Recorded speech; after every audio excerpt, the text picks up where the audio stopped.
Testing, testing. Mic check, 1, 2, 3. I remember growing up, I thought that was like the funniest thing ever because my dad was a musician and I just thought like every time we went someplace and there was a chance to test a mic, I'd be like, testing, testing, 1, 2, 3. Mic check, 1, 2, 3. Welcome back to the Coins and Connections podcast, season 7, episode 7. 7-7. Y'all go play that number on the lottery. Not only is it season 7, episode 7, but it's 7 a.m. I'm just playing. Today we are going to talk about the 3 T's. Teepublic, Threadless, and Teespring, now known as Spring.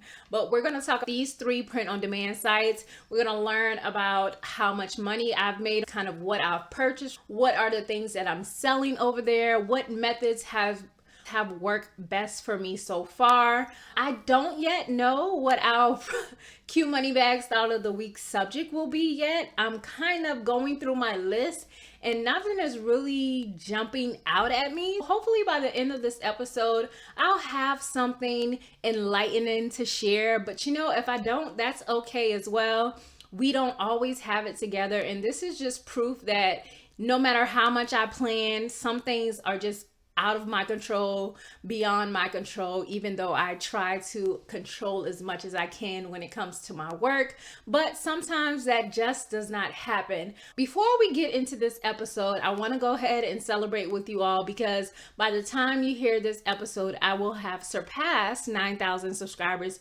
on YouTube. And that is because of you all. That is because of the ones who are watching on YouTube, who are commenting on the videos, who are finding the information useful and telling people about it. And it's also for you guys who are tuning in every single week, whatever platform you're listening to the podcast on. I just want to say thank you. If you guys have been listening to my voice and you want to put a face to these shenanigans that I do have going on every Friday, go over onto my YouTube channel. It's youtube.com/SmileyQuanta, or you can just look me up by my full name, Cinquanta Cox-Smith, and indulge in all of the content that I've uploaded on YouTube.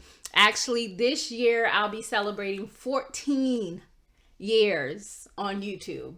I'm not going to say that's 14 successful years on YouTube, but I have been on YouTube for 14 years. I think I probably uploaded my first video that long ago, and I had no clue what the platform would be like for me today. I did not know that I would be able to make this type of income. I didn't know I would be able to make this type of impact. It has definitely grown and I've grown with it. I'm not an expert on YouTube.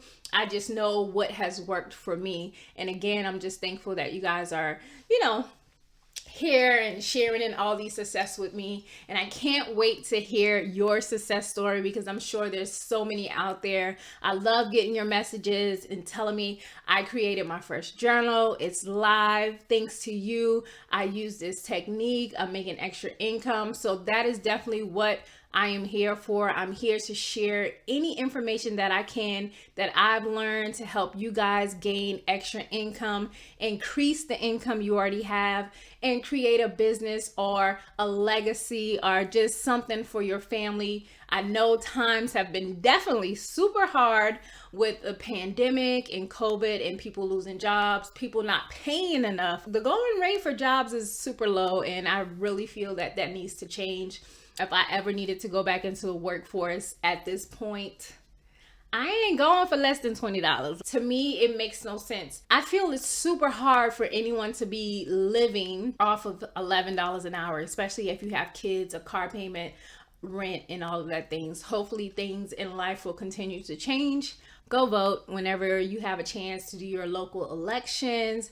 Make sure you register to vote. Make sure you are up to date on Congress bills and things like that. I don't want to force my views onto anyone, but do your part. If there's something that you see in your community lacking in your child's school, just anywhere that you can make a change and make a difference, be that voice for someone who is voiceless. But you know what time it is. Our first rapid fire question is, what moment in time would you like to do over again? And without a doubt, I would definitely do my honeymoon over again. I don't know. I don't share too much about my marriage, but me and my husband got married at the ages 19. He was 20. And we got married at that age. We were both in the military at the time. And we had a honeymoon in Niagara Falls, Canada, which was amazing. We definitely did the Mist of the Seas, Maids of the Seas. It's a boat ride that you ride down by the falls and you put on like these little raincoat things. We went to SeaWorld in Canada, in Niagara Falls. We stayed at an amazing hotel. We were eating at a restaurant where we did not understand half of the things on the menu. I think that was probably one of our first real fine dining experience at that age. We went to the casino. It was really an amazing honeymoon. And I understand that, you know, at that age, you would probably be like, how did you go to Niagara Falls for your honeymoon? We didn't have any responsibilities. We had nothing but time and money. I would definitely redo our honeymoon in Niagara Falls. It was such a highlight of, you know, we're young, we're doing this, and it was just very empowering to be able to, you know, with your husband that you just married, that you're going to spend the rest of your life with. That was definitely a moment that I would do over and over again. The next rapid fire question is, what subject in school were you not good at? Obviously, I love money, but I hate math. Math is not a friend of mine.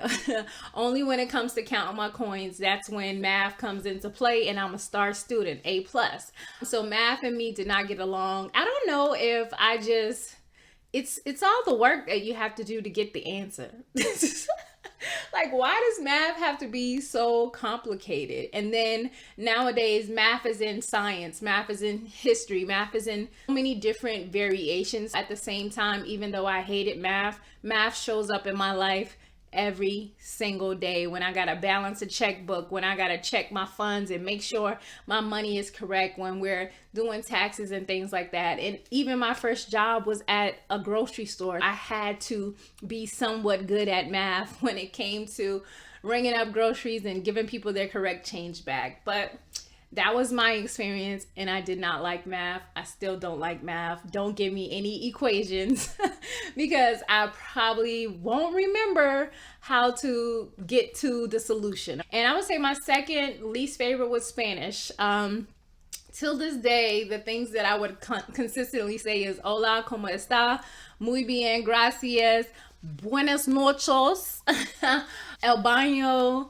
¿De dónde eres? Me llama... 50. I think that's about as much as I can remember. I don't know if I can remember the months of the year, so I don't know if I can remember the days of the week, but that's probably as much Spanish as you're going to get out of me. And it's so funny because of my name, I have been asked, or people have assumed numerous times, that I was Spanish. Maybe I should have taken the time and actually learned Spanish. Those are the rapid fire questions of the day. If you guys want to join in and send me your answers, I'll leave the answers on the video. Feel free to do that as well. We are going to get into our 3 T's, and today I'm going to start with Teepublic. If you guys do see me looking down, it's because I have all of my notes, so I make sure that I don't skip over anything and that I have made sure that I covered as much as I can. This video should not be that long, but I do get long-winded. You never know. But as far as Teepublic, so far I've made about $200 roughly. I've sold a lot of t-shirts. I've sold a lot of stickers, crew necks, long sleeve, and pins. And with that, I believe the most I've made on Teepublic from one single product is about $8, and that's from a hoodie.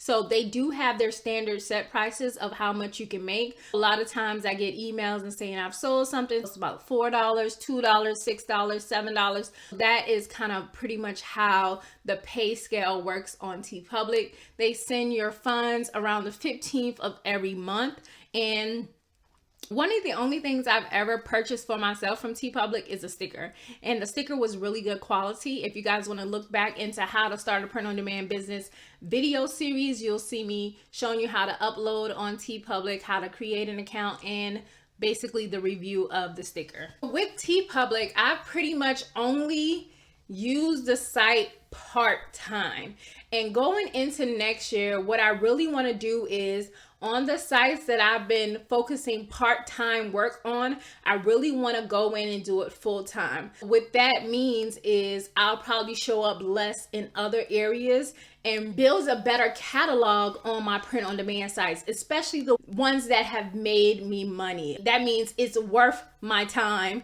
to go ahead and continue to invest in it and increase the amount of designs that I have on there. Teepublic is a print-on-demand website. I find that graphics do really well on that site. Some of like my Cardi B stuff, my Money Mitch items and things like that that I've redrawn are items that I've created myself do really well, but I do feel that it has potential for any really amazing or outstanding typography to sell on that website. That's kind of pretty much, I think I started on Teepublic somewhere around 2018, 2019. I think making $200 for part-time work. When I say part-time work, I probably have my top 30 designs on there. This is not something that I consistently upload on every month with new designs. It's kind of been my same designs that I've been using with Coins and Connections for the longest. There's nothing like updated. There's no new designs, anything like that. But when I decide to do full-time, there will be new designs. There'll be more research in it, and I'm definitely going to make sure I create more graphic type designs to sell on the website. Another tip that I always tell people is when you go to that homepage, they kind of pretty much show you what's selling on the website. You can get a feel of the type of designs that people are looking for by what you see on their homepage, and then you can take your niche and create more items just like that. We're going to talk about Teespring, which is now known as Spring. I joined Teespring around 2016. I was using it to purchase samples of shirts for my Coins and Connections business. Now, I don't know if this was kind of backwards, but even though I had Printful, I would order shirts from Teespring to get samples. At that moment, I don't know if it was because maybe it was cheaper than to buy it on Printful. I'm not sure, but that is kind of the route I was going. Again, it probably was a huge mistake to do it that way because the quality of Teespring probably did not match Printful. I was probably giving my customers false hope of the quality of my shirts. But again, we all make mistakes. And after I realized that I could get the samples and things that I needed from Printful, that's the route that I continue to take. With Teespring, again, another website that I've only uploaded on part-time. I did have a store with a friend of mine that we created products for our hometown.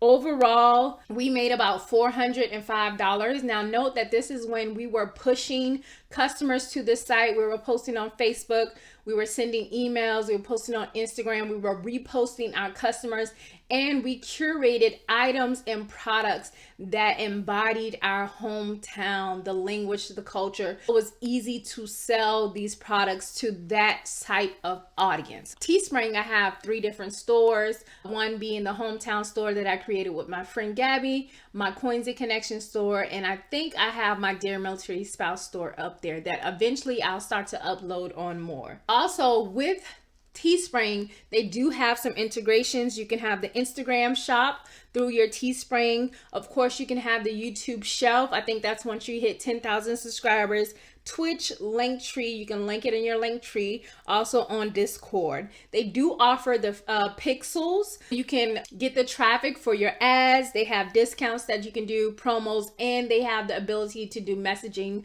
to your customers as well, which is a little step above some of these other websites. Not every single one of these websites you have the ability to run your own sale or to message the customers once they purchase or to have a conversation with them. Last but not least, Threadless. I love this website, but I have yet to be able to break the code on making it sell on the website. And that's probably because I don't truly understand how the website works, what people are purchasing, how they're finding the products. I think once I sit down and do a little bit more research and create better graphic designs for this site and target maybe a different community or make my designs better, I feel like I can go ahead and finally make a sale on Threadless. But so far I've made no money. Some of the products that I have purchased off of Threadless is a hoodie, a mask, a tote, a throw pillow. And again, this website is super huge on graphics. It reminds me so much of Teepublic as well. They have their homepage that are full of amazing graphics, and you can just see the artists. You can see the time that they put into their designs to create something amazing. And you can tell that these people are creating products for a certain audience. They're probably designing well. Once I decide to go full time with my print on demand businesses next year, I feel very confident about making a sale on Threadless. And definitely when that happens, I'll make sure I come back to you guys. If you are on Threadless and you're thriving, please hit me up and let me know some of the things or tips that you found that has worked well for you, that I can look into these things and I can do a little bit more research and I can come back to you guys and let you know what has worked for me. That is our 3 T's today: Teepublic, Teespring, and Threadless. I hope you guys enjoyed learning a little bit more information about these 3 print-on-demand sites. I think I've come up with a topic for our Q Money Bag Start of the Week. And this is a situation that I've recently found myself in, and I'm not going to say it's all my fault, but it is a part of believing in yourself and having the confidence to run your business. I have struggled with pricing for a very long time, always feeling like I needed to be affordable, because I remember where I was when I first started my print on demand business, or just kind of fumbling my way into being an entrepreneur.